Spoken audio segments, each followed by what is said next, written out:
네, 오늘 고린도후서 4장 7절부터 11절까지 말씀, 우리 복음의 절대 승리라는 제목으로 하나님 말씀 증거하도록 하겠습니다. 오늘 이 시대만큼 우리 하나님의 능력, 다시 살 수 있는 능력이 절실히 필요한 때가 없습니다. 그렇죠? 우리 삶 가운데 참으로 삶 속에 고난이 넘치기 때문이기도 하지만 우리의 정체성 때문에 그렇습니다. 우리 모든 믿는 사람들은 이 세상에서 나그네요. 그리고 세상은 우리를 자기의 사람으로 받아주지 않죠. 이 세상에 속하지 말아야 할 사람으로 우리를 대적하고 우리를 끊임없이 핍박하고 괴롭히고 있기 때문에 이 세상과 더불어 살 수 없는 저희들, 이 세상과 어울릴 수 없는 저희들에게는 이 세상을 이길 수 있는 능력이야말로 우리에게 절실히 요구되는 것입니다. 그 능력이 없이는 한순간도, 하루도, 그리고 1분 1초도 살아갈 수 없는 것이 바로 우리 믿는 사람들의 정체성이기 때문에 바로 그 하나님의 능력이 우리에게 절실히 요구되는 것이죠. 그리고 날이 갈수록 이 시대는 더욱더 악해져 가고 또 세상을 지배하고 있는 사단의 권세와 능력은 더욱더 높아져만 갑니다. 이것을 이길 수 있는 능력, 그 능력이 지금 저희들에게 너무나 절실히 필요하다는 것입니다. 그 능력, 그 복음의 능력을 우리가 어떻게 하면 소유할 수 있는가? 그에 대한 그 물음의 답이 바로 오늘 우리 본문의 말씀에 등장을 하게 됩니다. 우리가 오늘 이 본문의 말씀을 통해서 하나님의 복음의 능력을 통해 우리가 절대 승리의 비결을 얻는 이 시간이 되기를 원합니다. 먼저 우리가 7절 말씀을 한번 보도록 하겠습니다. 7절 말씀을 보면 이렇게 얘기를 합니다. 우리가 이 보배를 질그릇에 가졌다라고 얘기를 합니다. 이 보배를 질그릇에 가졌다는 얘기를 하는데, 우리가 익히 이 본문들을 이제 여러분들도 많이 묵상하고 보셨기 때문에 여기서 의미하는 바들을 여러분들도 익히 다 알고 있으실 거라고 생각이 듭니다. 어렵고 복잡하게 생각할 이유가 없죠. 그죠? 이 보배라고 하는 것은 무엇을 뜻하는 것이겠습니까? 보배는 바로 직전 6절에 언급이 되어 있습니다. 6절을 보면 이렇게 나오죠. 어두운 데서 빛이라 말씀하셨던 그 하나님께서 예수 그리스도의 얼굴에 있는 하나님의 영광을 아는 빛을 우리 마음에 비추셨다. 즉 다시 말하면 보배라고 하는 것은 그 앞절에서 얘기하는 예수 그리스도의 얼굴에 있는 하나님의 영광을 아는 빛, 그것을 이야기한다는 것입니다. 그것을 우리가 바로 질그릇 같은 우리의 인생 가운데 소유하게 되었다라고 얘기를 하는 것입니다. 이것을 압축해서 딱 하나의 구절로, 단어로 설명을 하자면 바로 복음이죠. 복음. 왜냐하면 우리가 4장 조금 더 앞서가 보겠습니다. 위쪽으로 가보면 이렇게 얘기를 합니다. 3절을 보면 이렇게 얘기를 하죠. 만일 우리의 복음이 가려졌으면 망하는 자들에게 가려진 것이다. 또 4절을 보시면 그 중에 이 세상에 믿지 아니하는 자들이 마음을 혼미하게 하여 그리스도의 영광의 복음의 광채가 비치지 못하게 한다 라고 얘기를 합니다. 즉 사도 바울이 지금 전하고자 하고 있는 것, 고린도 교회에 전했던 것은 바로 무엇이냐면 바로 복음, 그리스도의 영광의 광채라는 것입니다. 그것의 다른 버전의 이름이 오늘 바로 등장했던 그리스도의 얼굴에 있는, 예수 그리스도의 얼굴에 있는 하나님의 영광을 아는 빛이라고 하는 것이죠. 그래서 우리가 이 보배라는 것은 다름 아니라 압축하면 바로 복음이라는 것입니다. 그러면 바울은 왜 이 복음을 굳이 빛이라는 용어를 통해서 이렇게 설명을 하고 있느냐? 이것은 바울이 가지고 있었던 개인적인 경험 때문이죠. 바울은 다메섹 도상을 가면서 그 자신이 옳다라고 생각을 하고 자신은 유대인 중에 유대인이라고 생각을 하며 율법으로는 흠이 없는 자요 가말리엘 문화에서 자란 사람이라고 생각을 했습니다. 그리고 무엇보다도 자신은 하나님의 뜻을 쫓아가고 있다고 생각을 했어요. 그래서 자신은 스스로 뭐라고 생각을 했냐면 나는 빛을 쫓아가고 있다라고 생각을 했을 것입니다. 근데 그가 다메섹 도상을 향해서 나아가고 있을 때 그를 가로막았던 것은 다름 아니라 빛이었던 것입니다. 예수 그리스도의 빛, 장렬하는 중동의 태양보다도 더 빛나는, 그 정오의 태양보다도 더 빛나는 바로 예수 그리스도의 얼굴에 있는 하나님의 영광을 아는 빛이 그의 심령 가운데 비쳐 들어왔을 때 그가 비로소 깨달은 거예요. 나는 눈먼 자였다. 나는 눈먼 자였다는 것을 깨달았던 것입니다. 세상을 향해서는 눈 떴으나 그러나 영적 진리 앞에서는 눈을 감겨있던 맹인에 불과했다는 사실을 자신이 깨달았던 것입니다. 그 깨달음이 자기의 삶 속에 들어왔을 때 그는 육체적으로는 무엇을 겪었냐면 눈이 멀어버렸죠. 세상을 향해 이제는 눈먼 자요 하나님을 향하여 진리를 향해서 다시 눈뜬 자로 거듭나게 되었던 것입니다. 그가 친히 이렇게 빛을 본 자로서 살았기 때문에 그는 오늘 이 복음을 예수 그리스도의 얼굴에 있는 하나님의 영광을 아는 빛이다 라고 묘사하고 있는 것입니다. 그러면 이 복음, 이 너무나 보배로운 이 보화라고 지칭을 하고 묘사하고 있는 이 보배를 우리는 어디에 갖고 있느냐? 질그릇과 같은 우리 자신에게 소유하고 있다는 것입니다. 여러분, 질그릇과 같은 우리에게 이 보배가 주어졌다고 하는 것은 우리가 그 보배를 소유할 만한 아무런 자격이 없다는 것을 보여주는 것입니다. 보배는 여러분 귀중한 그릇에 넣겠죠. 그렇잖아요. 다이아몬드 반지를 아무 때나 그릇에다가 막 넣어놓지 않는단 말입니다. 다이아몬드 반지는 다이아몬드에 적합한 함에다가 담아놓는 것입니다. 근데 이 세상 그 어떤 것보다도 고귀한 복음의 진리요 생명의 큰 능력을 하나님은 어디에다가 심어주셨냐면 질그릇 같은 우리에게 심어주셨습니다. 그것은 우리가 바로 그것을 소유할 수 있는 자격과 권리와 실력이 전혀 없다는 것을 하나님은 우리에게 가르쳐 주시고자 하는 것입니다. 그래서 오늘 본문 말씀에도 보면 이렇게 얘기를 합니다. 7절을 다시 보십시오. 우리가 이 보배를 질그릇에 가졌으니 이는 왜냐하면 심히 큰 능력은 하나님께 있고 우리에게 있지 아니함을 알게 하려고 하신 것이다. 쉽게 말하면 성수민, 너는 자격 없다는 것입니다. 수민아, 너는 자격이 없어. 너는 나의 피 흘림과 내 아들 예수 그리스도가 흘린 이 보혈의 공로를 너는 얻을 자격이 없다는 것입니다. 그런데 그것을 자격 없는 나에게 하나님은 나에게 주신 것입니다. 그것을 여러분 우리는 뭐라고 부르나요? 은혜인 것이죠. 은혜. 그러므로 여러분, 우리가 복음을 소유하고 있다고 하는 이 사실은 정말 아무나 가질 수 있는 은혜요, 능력이요, 아무나 가질 수 있는 하나님께서 주시는 사랑을 입은 것이 아니라는 것입니다. 여러분 가슴 속에 복음이 살아 숨쉬고 계십니까? 여러분 마음속에 만약 그 복음이 살아 숨쉬고 계시다고 한다면 그것은 여러분 아무나 받을 수 있는 은혜가 아니라는 거예요. 그것은 바로 하나님이 여러분을 택하여 불렀고 선택하였기 때문에 여러분을 일방적으로 사랑하시는 그 하나님의 사랑으로 인하여 여러분에게 그 보화가 주어진 줄로 믿으시기 바랍니다. 우리에게는 그것을 받을 자격이 아무것도 없었습니다. 도리어 우리는 하나님과 원수되었는데 주님께서 우리에게 그 복음의 생명의 능력을 우리에게 주셨다고 하는 것입니다. 근데 그 복음은 우리에게 들어오면 어떤 것을 발휘하느냐? 능력을 발휘한다는 것입니다. 능력. 오늘 7절을 다시 보시면 우리가 그 보배를 질그릇에 가졌으니 이는 심히 큰 능력이 하나님께 있다. 그러면 자, 앞을 보시면 복음이 우리 속에 들어오면 그 복음은 우리 안에서 어떤 것으로 작동을 하냐면 어떤 기제로 작동을 하게 되냐면 엄청나게 큰 능력을 발휘하게 된다는 것입니다. 오늘 바울이 강조를 해서 얘기를 하죠. 심히 큰 능력이라고 얘기를 했습니다. 그저 능력이라고 얘기를 한 것이 아니라 그냥 두나미스라고 얘기를 한 게 아니라 심히 큰 능력이라는 것입니다. 성경이 이 정도 강조하면 정말로 엄청난 걸 얘기하는 거예요. 여러분들은 오늘 이 복음의 능력을 가슴으로 체험하고 있으신지 모르겠습니다. 그냥 오늘 이 말이 복음의 큰 능력 이렇게 얘기를 하면 그렇죠, 복음이 큰 능력이 있죠, 그냥 머리로 동의하는 정도인지 아니면 여러분은 지금 삶 속에서 이 복음의 큰 능력을 실감하고 실존하고 계시는지 모르겠다는 것입니다. 여러분, 우리가 오늘 보는 이 본문을 통해서 우리가 깨달아야 되는 것은 이 생각하는 것보다 우리가 느끼고 있는 것보다 어쩌면 우리가 체험하고 있는 것보다 복음의 능력은 훨씬 더 크다라고 하는 것입니다. 그 큰 능력은 도대체 어떤 것인가? 라는 것이 8절 9절에 나타나는 거죠.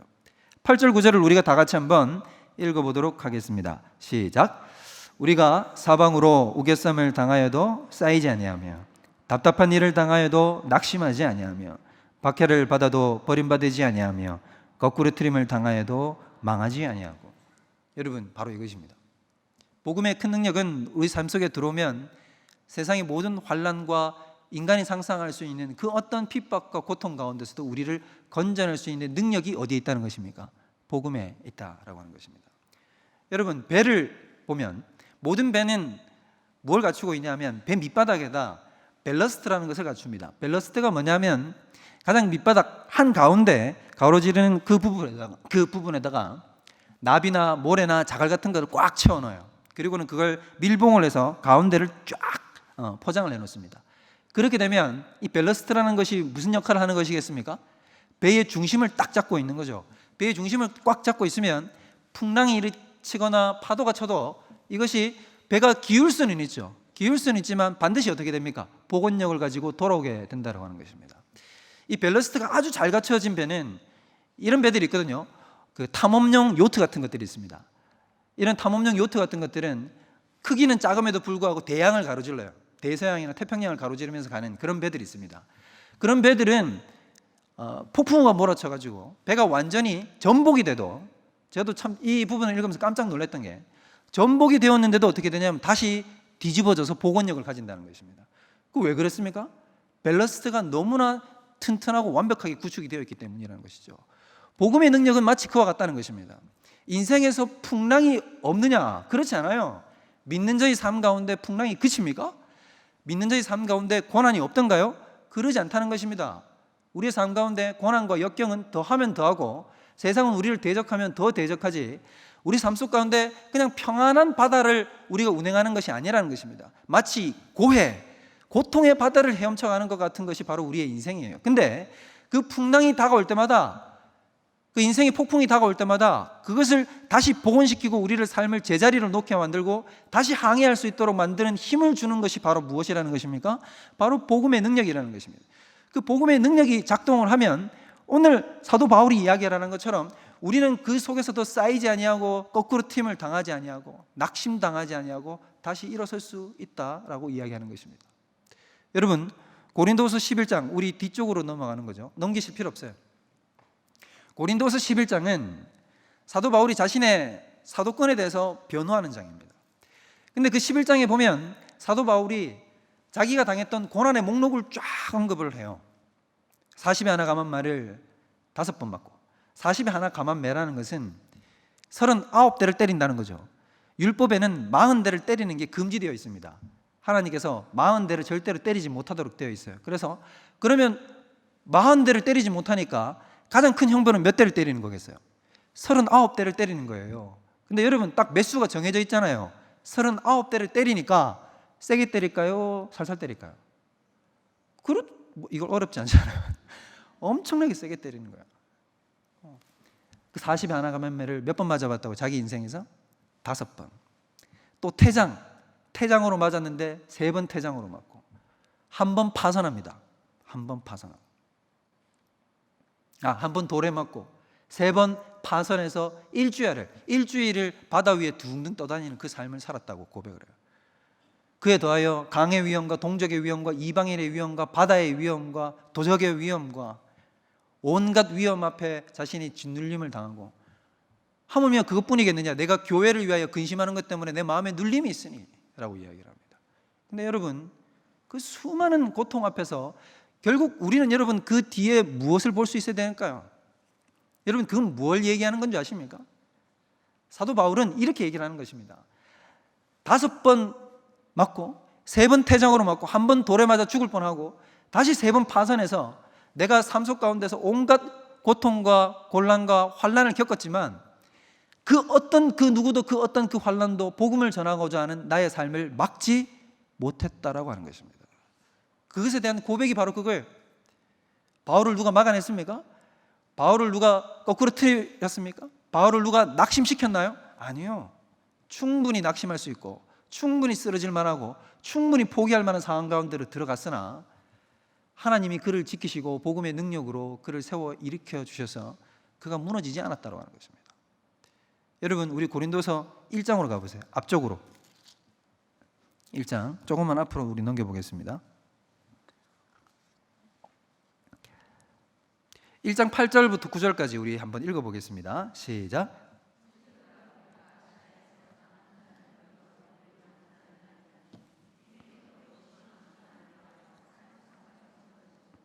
우리는 우리 자신이 사형 선고를 받은 줄 알았으니, 거기까지 읽읍시다. 즉 바울이 어느 지경까지 들어갔었냐면 아시아에서, 에베소 교회에서 자기가 목회할 때 당했던 그 환난과 고난은 자기를 마치 어떤 마음의 낙심 가운데로까지 이끌어 들어갔냐 하면, 내가 하나님 앞에 사형 선고를 받은 줄 알았다. 바울, 이제 너 죽었다 라고 선언하시는 그 사형 선고를 들은 것 같은 엄청난 고통 가운데 들어갔었다는 것입니다. 그럼에도 불구하고 그 뒤에 구절이 무엇입니까? 그렇게 한 것은 우리로 자기를 의지하지 말고 오직 죽은 자를 다시 살리시는 하나님만 의지하게 하시려고. 그리고 바울의 고백은 거기서 그치는 것이 아니라 10절 다 같이 읽습니다. 시작. 그가 이같이 큰 사망에서 우리를 건지셨고 또 건지실 것이며 이후에도 건지시기를 그에게 바라노라. 그는 절망으로 끝난 것이 아니라 소망과 믿음을 가지고 앞으로 나아갈 수 있었다라고 하는 것입니다. 그러면 여러분, 자, 우리의 질문은 여기에서, 우리의 실존적 질문이 여기서 나올 수밖에 없는 것입니다. 그럼 무엇이냐 하면, 좋습니다. 그러면 그 복음의 능력이 있다는 것은 좋겠는데 그럼 그 복음의 능력이 바울에게 역사한 것처럼 우리에게 어떻게 하면 역사할 수 있습니까? 라는 것이 우리의 질문이 되지 않겠습니까? 우리의 삶 속 가운데 그러면 도대체 그 복음의 능력, 그 어떤 상황과 환경을 이길 수도 있는 그 능력은 도대체 어떻게 하면 우리의 삶 속 가운데 들어올 수 있느냐? 이게 바로 우리의 질문이 되는 것입니다. 그 질문에 대한 답이 오늘 성경 말씀에 등장합니다. 우리 본문으로 다시 돌아가십시다. 고린도서 4장 10절 11절이 바로 그 질문에 대한 답이에요.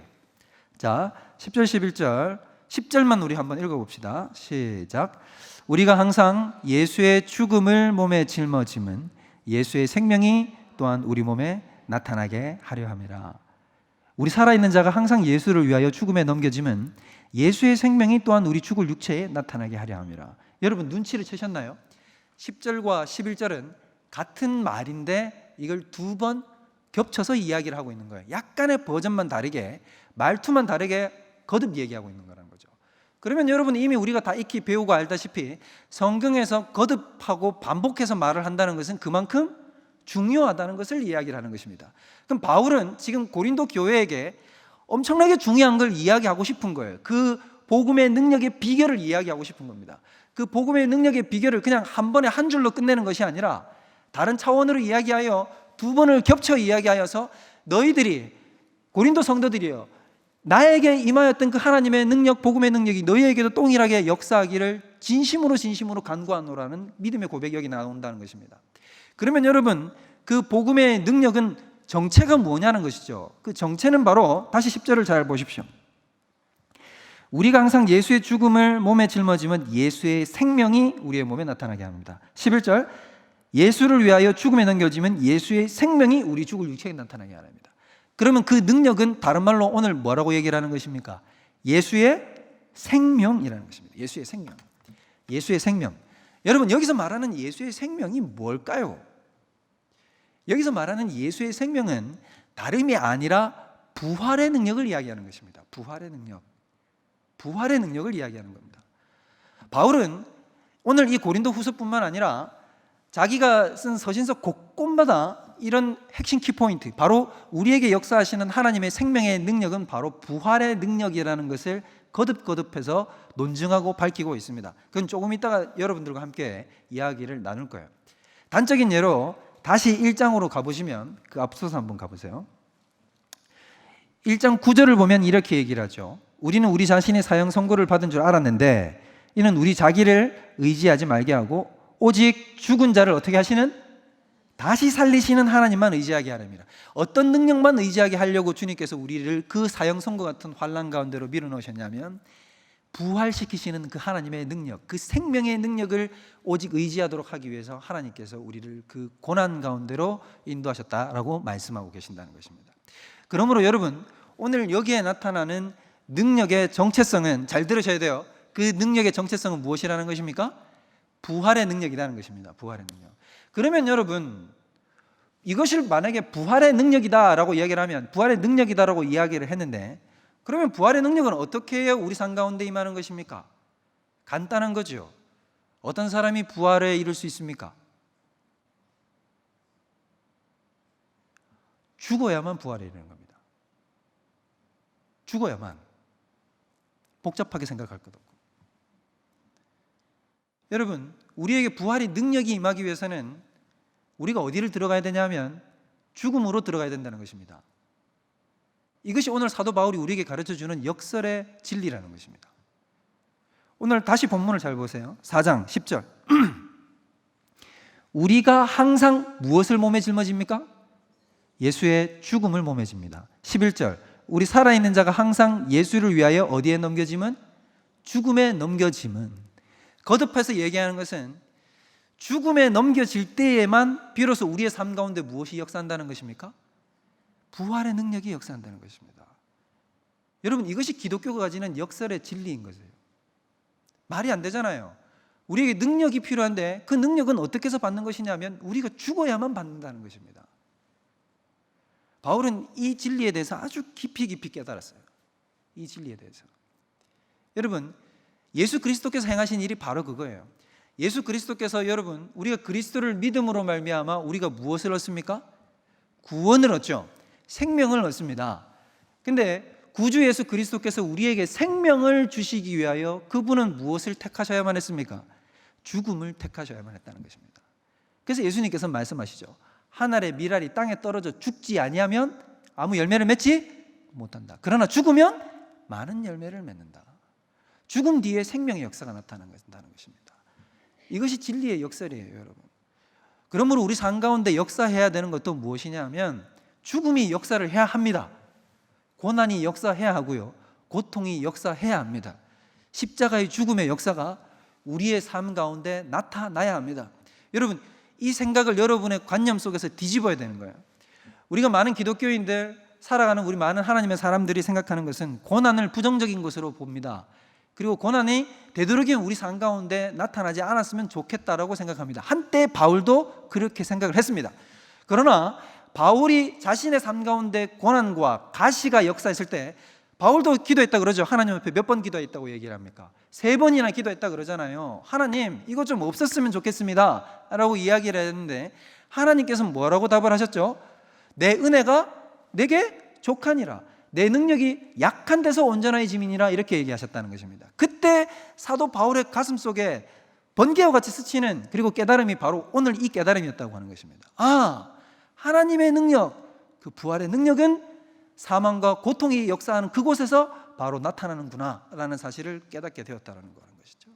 그러므로 여러분, 우리의 삶 가운데 나타나는 하나님의 역사와 하나님의 능력도 어떻게 우리 삶 가운데 나타나게 되냐면 우리가 예수 그리스도의 죽음을 몸에 짊어지고 그와 함께 십자가의 길을 걸어갈 때 우리 삶 가운데 그리스도의 복음의 능력이 나타나는 줄로 믿으시기 바랍니다. 여러분, 이거예요, 이 역설. 그래서 여러분, 우리 삶 가운데 무너짐이 있어야 합니다. 무너짐이 있어야 된다고요. 우리 삶 가운데 우리의 연약해짐이 있어야 합니다. 우리의 삶 가운데 우리의 깨어짐이 있어야 됩니다. 그것이 깨어지지 않고서는 여러분, 하나님의 능력은 나타나지 않습니다. 어떤 사람이 여러분 복음의 능력을 날마다 체험할까요? 날마다 죽는 사람이. 그러므로 사도 바울이 이야기를 하죠. 나는 날마다 어떻게 하노라? 죽노라는 고백이 거기에서 나오는 것입니다. 여러분, 우리가 우리 스스로 그리스도의 십자가를 짊어지고 그와 함께 나아갈 때 그때 복음의 능력이 역사를 하는데, 우리가 예수님께서 베드로의 신앙 고백을 봤죠. 우리 마태복음 16장에 보면 베드로가 너무나 유명한 그 신앙 고백을 하지 않습니까? 마태복음 16장 16절에 이렇게 얘기를 합니다. 주는 그리스도시요 살아계신 하나님의 아들이시니이다. 그래, 바요나 시모나 참 고백 잘했다 라고 얘기를 했습니다. 그러면서 예수님께서 이야기를 하실 때 내가 십자가의 죽음을 겪게 될 것이다 라고 얘기했을 때 베드로가 거기에 항변을 하죠. 그때 예수님이 제자도를 설명을 하세요. 그 제자도가 어떻게 설명이 됩니까? 이렇게 얘기를 합니다. 누구든지 나를 따르려거든, 너희가 정말 나를 따르려고 하느냐? 그러면 너희가 나를 따르려고 하거든 너희는 전부 다 뭘 지어야 한다고요? 자기를 부인하고 자기 십자가를 지고 나를 쫓을 것이니라. 근데 그 이후의 말을 우리가 잘 몰라요. 그 이후의 말에 바로 그 뒷절에 하나님께서, 예수님께서 덧붙이신 말이 이거예요. 누구든지 자기 목숨을 구원하고자 하면 잃을 것이요 누구든지 나를 위하여 자기 목숨을 버리면 얻으리라. 살고자 하면 죽고 죽고자 하면 산다는 것입니다. 즉 다시 얘기하면 예수 그리스도와 함께 고난의 자리에 들어가면 부활의 능력이 우리 가운데 역사하여 우리가 살아납니다. 그러나 여러분, 역설적으로 내가 주와 함께 고난 당하지 않으려고 하고 주와 함께 길을 걸어가지 않으려고 하면 우리가 도리어 살 것 같지만 우리는 종말에 죽는다는 것입니다. 마지막에 우리는 영적 풍요함을 누리지 못하고 결국에는 사망하고 만다는 것입니다. 여러분, 이것이 바로 하나님의 진리라는 것이에요. 그래서 여러분, 우리가 그 하나님의 능력을 소유하려고 하면 우리 안에는 예수의 죽으심을 짊어지는 삶이 필요합니다. 여러분, 우리가 교리체계에 보면 그리스도의 연합이라는 교리가 있어요. 우리가 어떻게 해서 구원을 얻게 되냐 하면 이 메커니즘이 바로 이렇습니다. 여러분, 우리가 구원을 얻는 것은 오직 무엇으로만 구원을 얻습니까? 괜찮아요, 여러분. 크게 대답하셔도 돼요. 오직 믿음으로 구원을 얻죠. 이걸 이신칭이라고 그러죠. 너무나 우리는 교회 다니는 삼척동자면 다 아는 사실입니다. 그러면 오직 믿음으로 말미암아 구원을 얻는다는 것은 무엇을 얘기하는 것이냐면, 우리가 믿을 때 어떤 역사가 일어나는, 영적 세계 속에는 어떤 역사가 일어나냐면 그리스도와 우리가 하나가 됩니다. 유니오쿰 크리스토라고 얘기를 합니다. 그리스도와의 연합이라고 얘기를 해요. 즉 그리스도의 공로와 그리스도의 십자가에 못 박혀 죽으심과 그리스도의 부활의 능력이 내가 그리스도와 하나됨으로 말미암아 누구에게 주어진다는 것입니까? 우리에게 주어져요. 우리에게. 그래서 내가 졌어야 할 십자가를 예수님이 지시고 내가 받았어야 할 부활의 능력을 예수님께서 받으셨기 때문에 동시에 내가 예수님과 하나가 되니까 예수님의 능력과 예수님의 대속의 역사가 누구의 것이 된다는 것입니까? 우리의 것이 된다는 거예요. 이거를 전문적 용어로 그리스도와의 연합이라고 얘기를 한다는 것입니다.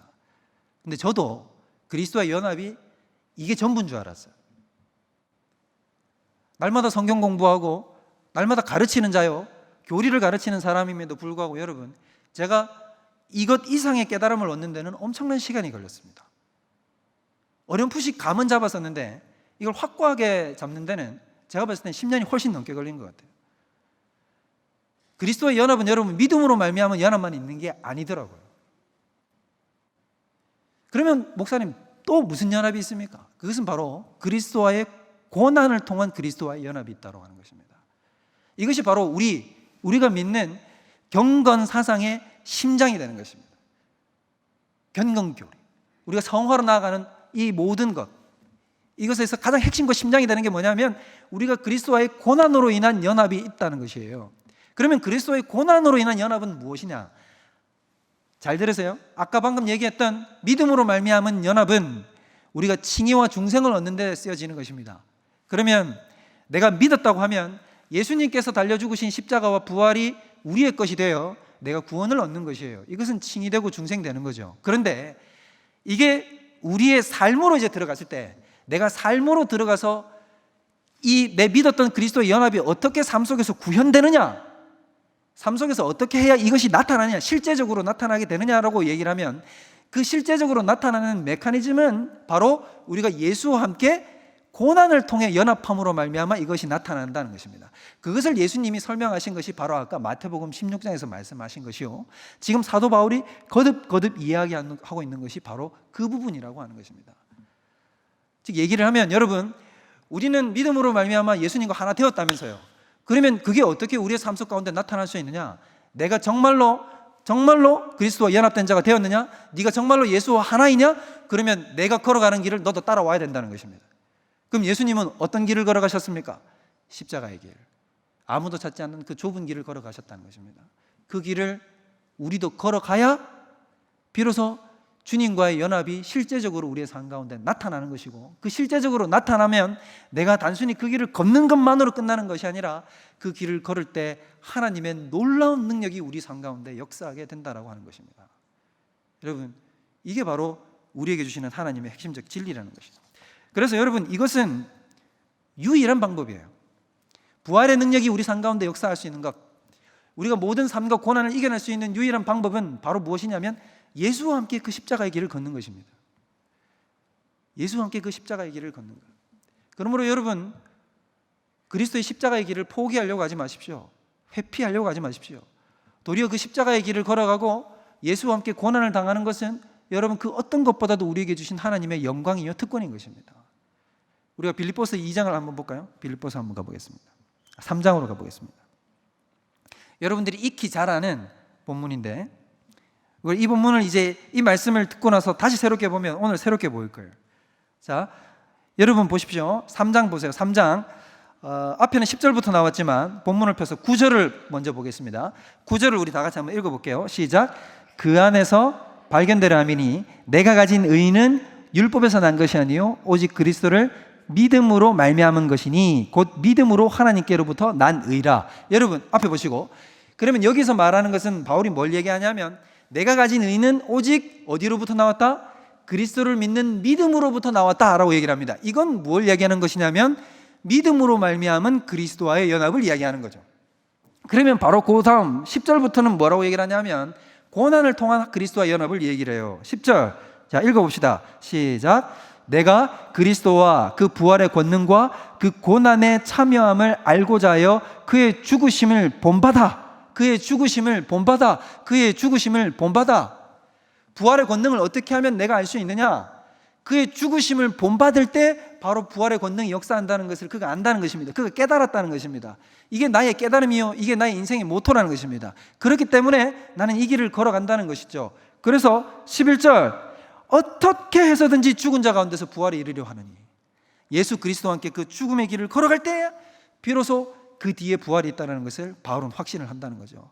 그래서 그 유명한 고백들, 내가 이미 얻었담도 하며 온전히 이루었담도 아니라 오직 내가 그리스도 예수께 잡힌 바 된 그것을 잡으려고 달려가노라. 형제들아, 난 아직 내가 손에 잡은 바로 여기지 아니하고 주 예수 그리스도의 손에 잡힌 바 된 그 표대를 잡으려고 오늘도 달려가는데, 여러분, 이 말은 무엇을 뜻하는 것입니까?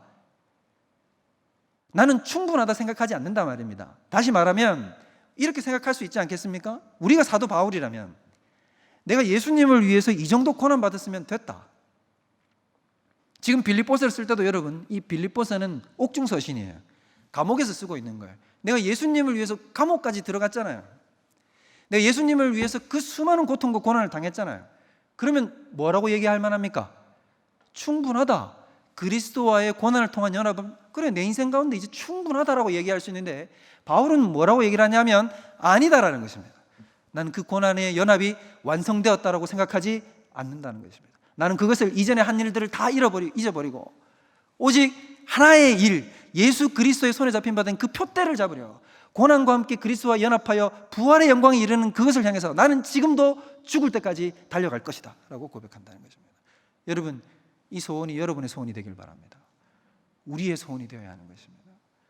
여러분, 우리는 이와 동일한 열망에 불타오르고 있습니까? 여러분, 우리가 그리스도와 십자가 달릴 때 그분의 십자가의 손에 내 손이 얹어지고, 그분의 발이, 내 발이 포개어지고, 그분의 채찍 맞으면 내가 같이 채찍을 맞고, 그분의 침뱉음 당하면 내가 같이 침뱉음 당하고, 그분의 수치와 모욕 앞에 내가 같이 수치와 모욕의 자리로 들어갈 때, 그때 비로소 무엇이 나타나냐면 우리 삶 가운데 하나님의 부활의 능력이 나타나는 것입니다. 여러분, 이 역사의 진리를 절대로 잊지 마십시오. 그러므로 우리 믿음의 사람들은 이것을 경험하며 살아가는 것입니다. 날마다 그 길을 걸어 들어가는 것입니다. 그 길을 걸어 들어가면 여러분, 그 하나님의 생명은 우리를 포기하지 않으시고, 예수 그리스도의 죽으심은 헛되지 않아서 여러분의 삶을 굳게 붙들어서 어떤 사망의 자리에 있든지 여러분을 분명히 이끌어 하나님의 부활의 생명의 자리를 이끄실 줄 믿습니다. 사망이나 생명이나 적신이나 기근이나 칼이나 천사나 권세자들이나 높음이나 깊음이나 능력이나 그 어떤 피조물이라도 우리를 우리 주 예수 그리스도 안에 있는 하나님의 사랑에서 끊을 수가 없느니라. 사망이나 적신이나 기근이 우리 가운데 다가온다 할지라도, 우리가 도살당할 어린 양같이 여김을 받는다 할지라도, 우리를 사랑하시는 그 사랑으로 말미암아 어떻게 된다고요? 넉넉히 이기느니라. 넉넉히 이기느니라. 넉넉히 이긴다는 것입니다. 여러분, 지금 여러분이 당하고 있는 그 고난과 역경이 무엇입니까? 그것이 무엇이든지 간에 예수 그리스도의 십자가와 함께 그분의 길 앞에 나아가서 그분의 손에 올려드리고 그분과 함께 동행하여 그 길을 걸어가십시오. 그러면 주님께서 그 부활의 능력으로 여러분의 삶 가운데 역사하셔서 복음의 절대 승리를 맛보게 하실 것입니다. 그 복음의 절대 승리는 결단코 우리를 무너뜨리지 못하고 우겨 쌓이거나 핍박당하거나 거꾸로트림을 당하거나 답답한 일을 당하여도 그 속에서 다시 일어설 수 있는 새 힘을 주시는, 독수리의 날개철과 같은 새 힘을 주시는 바로 하나님의 능력이 될 줄로 믿습니다. 그 능력을 받으시는 저와 여러분들 되시기를 주님의 이름으로 축원드립니다. 우리 시간 다 같이 자리에서 일어납시다. 우리 시간에 우리 다 같이 주님 앞에 찬양으로 나아갔으면 좋겠습니다. 우리 주의 손에 나의 손을 포개고 라는 우리 찬양을 우리 주님 앞에 드리게 될 텐데, 여러분, 가사처럼 우리의 가슴 속에 반드시 명심해야 됩니다. 오늘 이 예배 자리에 나가서 오늘 뭔가 하나를 배웠다라는 것에 여러분 만족하지 마시고, 또 은혜가 내 삶 속 가운데 들어왔다는 것으로 만족하면 안 됩니다. 이제 우리에게 주님의 손에 나의 손을 포개고 주의 발에 나의 발을 포개며 주의 죽으심을 본받아 그 죽음의 자리까지 들어가는 것, 여러분, 그게 이제 우리의 삶의 과제로 주어지게 된 것입니다. 여러분, 그건 과제일 뿐만 아니라 바로 우리가 유일하게 사는 길입니다. 유일한 길이에요. 우리가 살 수 있는 유일한 생명의 길인 것입니다. 여러분, 이것을 우리 가슴에 새기며 우리 이 찬양으로 주님 앞에 고백드리며 나가도록 하겠습니다. 찬양합니다. 주보혈 날 정결케 하고, 주보혈 날 정결케 하고 주 보혈 날 자유케 하니 주 앞에 나 예배하는 이 시간 나의 모든 것을 주께 드리네 주의 손 날 위해 지키셨고 주의 발 날 위해 박히셨으니 이제는 내가 사는 것이 아니요 오직 주를 위해 사는 것이라. 우리 한 번 더 찬양합니다. 주 보혈 날 정결케 하고 주 보혈 날 정결케 하고 주 보혈 날 자유케 하니 주 앞에 나 예배하는 이 시간 나의 모든 것을 주께 드리네 주의 손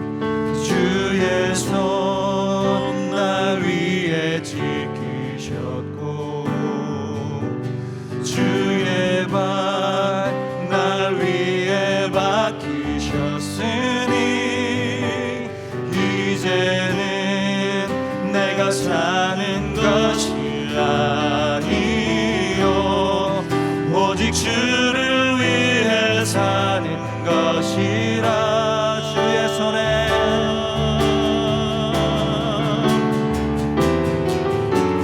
주의 손에 나의 손을 포개고 또 주의 발에 나의 발을 포개어 나 주와 함께 죽고 또 주와 함께 살리라 영원토록 주 위에 살리리라.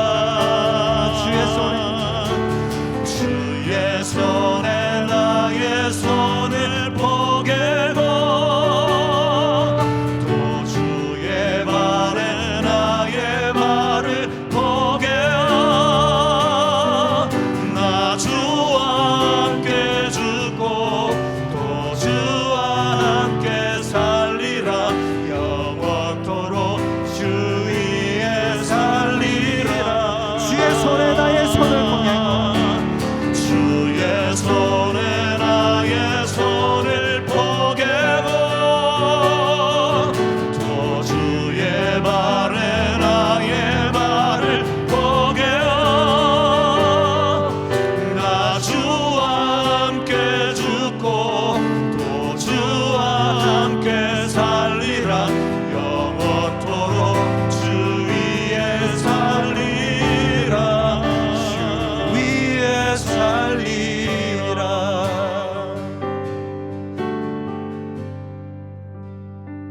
여러분, 우리에게 주어지는 삶의 고난, 주님의 복음으로 인한 고난이든지 내 삶의 어리석음으로 인하여 당하는 고난이든지 여러분 믿는 자에게 그 고난은 하나의 중요한 기회인 것입니다. 무엇의 기회입니까? 이제 주님과 함께 그 십자가를 지는 자리에 들어가 예수 그리스도의 그 부활의 능력을 맛볼 수 있는 그 귀중한 기회인 것입니다. 여러분 삶의 가운데 우리에게 고통과 아픔이 있습니까? 그 고통과 아픔은 이제 다시 한번 부활의 능력으로 우리를 다시 새롭게 일으킬 수 있는 놀라운 능력이요 하나님께서 우리에게 주시는 기회인 것입니다. 아들아 따라와라. 나를 따라와라. 나와 함께 이 길을 걸어가면 두려워하지 말고 죽는 것 처음 보이지만 이 죽음의 자리로 들어와라라고 하는 것입니다. 들어오면 다시 산다는 것입니다. 그러나 네가 살려고 발버둥 치면 절대로 다시 살아나지 못한다는 것입니다. 여러분 주님과 함께 그 십자가의 길에 들어갑시다. 그 좁은 길에 들어갑시다. 그 고난의 자리를 주님과 함께 돌파합시다. 그러면 주님이 우리를 다시 살려주실 것입니다. 우리 다 같이 기도할 때 아버지 하나님, 내가 지금 당하고 있는 고난과 역경 그리고 앞으로 닥칠 모든 위험 앞에서 내가 두려워하지 않게 하여 주옵소서. 이것이 기회요 특권인 줄 알아 바울처럼 내가 살든지 죽든지 내 속에서 그리스도만 존귀케 되게 하려 함이라는 그 진짜 신앙 고백이 내 삶 가운데서도 터져나오게 하여 주시옵소서. 우리 다 같이 통성으로 기도하며 주님 앞에 나가도록 하겠습니다. 기도합시다. 하나님 아버지, 우리 모든 각 사람들의 마음과 심령 가운데 오직 주님께서 임하여 주셔서 하나님의 놀라운 생명의 능력이 우리 가운데 임하게 하여 주시고 오직 구주 예수 그리스도를 의지하여